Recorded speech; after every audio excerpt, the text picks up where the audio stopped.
बिस्मिल्लाहिर्रहमानिर्रहीम। पंजाब में होने वाले ज़मीनी इंतखाबात के हवाले से रात के 12 बजे इंतखाबी मुहिम ख़त्म हो गई थी। कल इंतखाबात होने जा रहे हैं। पंजाब के 20 हलकों में देखते हैं कि इन इंतखाबात में कौन सी पार्टी जीतेगी और कौन सी पार्टी हारेगी। PTI और मुस्लिम लीग नून इनके माबैन कांटेदार मुकाबले की तवक्को का इजहार किया जा रहा है। मुस्लिम लीग नून अकेली नहीं है, इसके साथ बाकी 13-14 जमातें भी हैं जो मिल के इलेक्शन लड़ रही हैं तहरीक इंसाफ के ख़िलाफ़। आज सुबह मैंने इमरान रियाज़ खान का एक ट्वीट देखा। उस ट्वीट में उन्होंने एक बड़ी हैरानकुन बात की थी। इमरान रियाज़ खान खुद भी in the line of fire थे और अब भी वो महफूज नहीं हैं। बहरहाल वो जेल में नहीं हैं, आज़ाद तो ज़रूर हैं, लेकिन उनकी जिस तरीके से कड़ी निगरानी की जा रही है वो इनके वीलॉग से पता चलता है। और फिर उनको इलाज के लिए, टेस्टों के लिए पाकिस्तान से बाहर भी नहीं जाने दिया गया। अचानक एक मुकदमा खड़ा कर दिया गया जिसको बुनियाद बनाकर उनका पाकिस्तान से बाहर जाना रोक दिया गया, मना कर दिया गया। उनका ट्वीट जिसका मैंने जिक्र किया कि बड़ा हैरानकुन है, उन्होंने अपने ट्वीट में ये कहा है, आज कोट लखपत जेल में एक 35 साल कैदी हार्ट अटैक से मर गया। मेरे पास पक्की खबर है, इसके बाल, नाखून और फ्लश जर्मन लेबॉर्ट्री में भिजवाएं, सब पता चल जाएगा। ये मामूल बनता जा रहा है। ये इमरान रियाज़ खान का ट्वीट था जिसमें उन्होंने जिस हलाकत की बात की है, जिस कैदी के मरने की बात की है, इनके ट्वीट से ये निशानदेही होती है, ये इशारा मिलता है कि इस बंदे को कत्ल किया गया है जेल में। इसकी मैंने थोड़ी सी तहकीक की तो ये सूरत हाल सामने आई कि इस बंदे का नाम, इस मुल्ज़म का नाम काज़म है और ये कत्ल के जुर्म में उम्र कैद का कैदी था। इसने किसको कत्ल किया था? इसने मलक असद खोखर के भाई मुदस्सर खोखर को कत्ल किया था। असद खोखर कौन है ये आप अच्छी तरह से जानते हैं। असद खोखर कल होने वाले ज़िमनी इंतखाबात में हल्का 168 से मुस्लिम लीग नून के उम्मीदवार हैं, लेकिन जब इनके भाई को कत्ल किया गया था, जिस वक्त मुदस्सर को कत्ल किया गया था, उस वक्त असद खोखर ताज़ा MPA बने थे। उन्होंने MPA का हलफ उठा लिया था। उनको वज़ीर आला उस्मान बुज़दार की तरफ से वज़ीर नामज़द कर दिया गया, लेकिन उन्होंने अभी वज़ारत का हलफ उठाना था कि इनके भाई मुबश्शर को कत्ल कर दिया गया। कहाँ पे उसको कत्ल किया गया था? असद खोखर के बेटे का वलीमा था। ये किसी मार्की में हो रहा था, शादी हाल में हो रहा था। उस्मान बुज़दार भी थे। यकीनी तौर पर इस शादी में बड़े बड़े लोगों को मदऊ किया गया था। उन दिनों असद खोखर साहब PTI में थे, वज़ीर नामज़द हो चुके थे। इन्होंने अभी हलफ उठाना था कि ये वक़ुआ हो गया। उस्मान बुज़दार इस शादी में मौजूद थे। नाज़म का कहना है, जिसकी कल हलाकत हुई है, जिसने मुबश्शर को कत्ल किया था, मैं दूसरे लोगों के साथ, दूसरे मेहमानों के साथ शादी हाल के अंदर चला गया।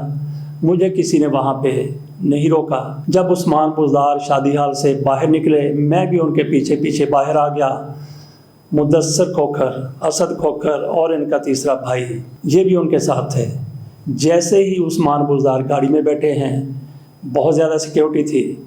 ये नाज़म कहता है कि मैंने मौका जानकर मुबश्शर को वहीं पे ढेर कर दिया। तफ्तीश के दौरान मुल्ज़म नाज़म ने यह बयान दिया था कि मेरे चचा को और मेरे भाई को मुबश्शर खोखर ने कत्ल किया था। उसका बदला लेने के लिए मैंने भी ये कर दिया।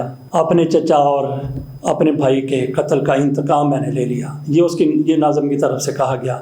नाज़म पर केस चला और उसको उम्र कैद की सज़ा हो गई। आजकल वो कोट लखपत जेल में उम्र कैद की सज़ा काट रहा था। 15 तारीख की सुबह को ये खबर आ गई कि नाज़म की हार्ट अटैक से जेल के अंदर हलाकत हो गई है। इमरान रियाज़ का इशारा किसी दूसरी तरफ है। जेल हुकाम की तरफ से बहरहाल ये कहा गया है कि इनकी मौत दिल का दौरा पड़ने से हुई है। हो सकता है ऐसा ही हुआ हो, लेकिन ये भी हो सकता है कि उसको कत्ल किया गया हो। अगर उसको कत्ल किया गया है तो किसने कत्ल किया होगा?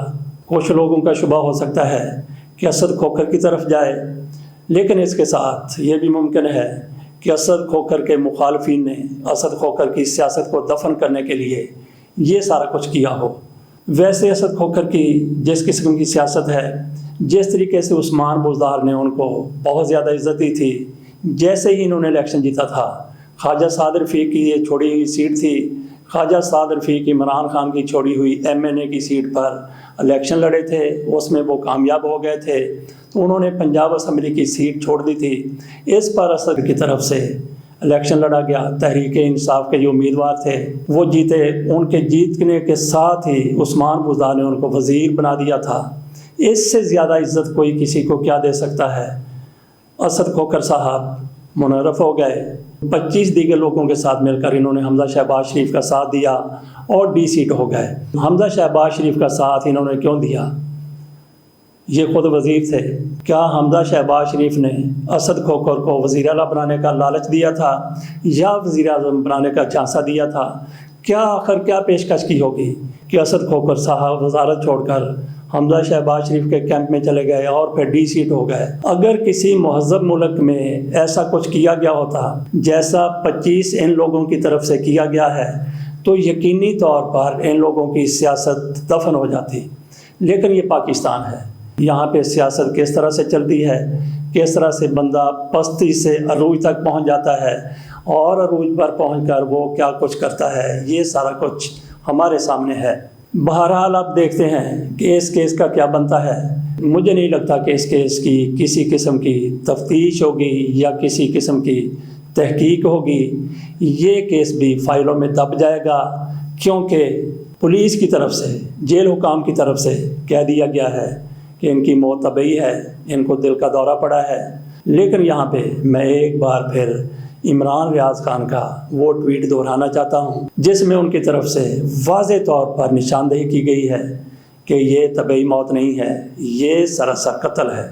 آج کوٹ لکھپت جیل میں ایک 35 سالہ قیدی کی ہارٹ اٹیک سے موت ہو گئی ہے۔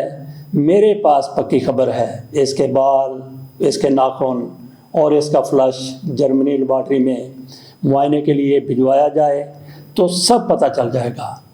یہ معمول بنتا جا رہا ہے۔ یہ عمران خان کی طرف سے ٹویٹ کیا گیا تھا۔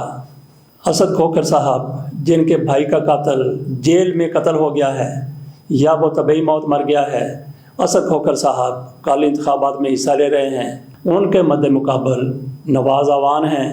دیکھتے ہیں وہاں پہ کیا نتیجہ نکلتا ہے، کون سی پارٹی جیتتی ہے، کون سا امیدوار فاتح قرار پاتا ہے اور کس امیدوار کو علاقے کے لوگ شکست دیتے ہیں۔ گزشتہ روز رات کے وقت عمران خان نے اس علاقے میں، اس حلقے میں 2 جگہ پر خطاب کیا تھا، اس کے اثرات بہرحال اپنی جگہ پر موجود ہیں۔ اجازت دیجیے اس امید کے ساتھ کہ اسد کھوکھر کے بھائی کے قاتل کا جیل میں قتل ہوا ہے تو اس کے لواحقین کو بھی انصاف ملنا چاہیے۔ بے شک وہ قتل تھا، عمر قید کی سزا کاٹ رہا تھا، لیکن کسی کو یہ اختیار نہیں دیا جا سکتا کہ وہ جیل میں داخل ہو کر یا جیل حکام کو ساتھ ملا کر یا کوئی سازش کر کے کسی صحت مند قیدی کو اس طریقے سے دوسری دنیا میں پہنچا دے کہ ایک شک اس میں پیدا ہو جائے کہ اس کو دل کا دورہ پڑا تھا۔ دیکھتے ہیں حقائق کب اور کیسے سامنے آتے ہیں۔ اللہ حافظ۔